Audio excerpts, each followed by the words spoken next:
24 marzo 2022, la BMW condotta da Ronny Levakovic, tasso alcolico oltre il consentito, piomba ad oltre 120 km all'ora sulla Citroën C2 sulla quale viaggiano Mara Visentin di Preganziol e l'amica Miriam Cappelletto di Casale. Un proiettile sul terraglio, un impatto devastante che riduce l'auto delle due donne ad un rottame contorto. Le amiche muoiono sul colpo, mentre il 25enne sbalzato sull'asfalto viene ricoverato in gravi condizioni in ospedale, dal quale esce a fatica dopo mesi di ricovero.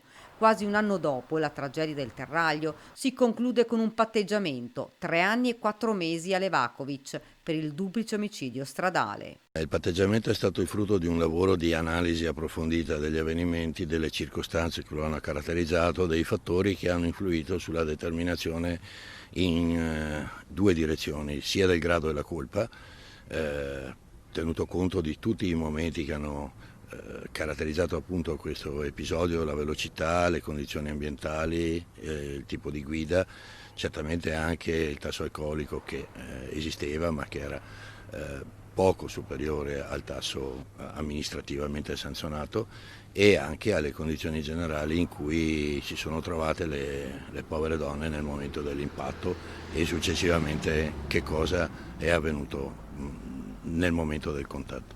Questi fattori, uniti anche al comportamento complessivo dell'imputato, hanno portato a una considerazione di equità della pena. Sono moderatamente soddisfatto, quanto si può essere soddisfatti di una vicenda tragicamente conclusasi per due povere donne.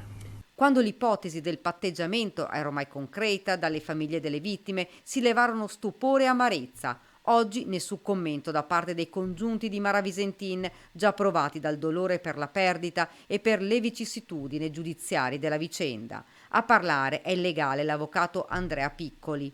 Era innanzitutto importante che fosse affermata la piena responsabilità penale dell'imputato, cosa che è avvenuta e, aggiunge laconicamente, considerata la legge italiana, non si tratta di una condanna trascurabile.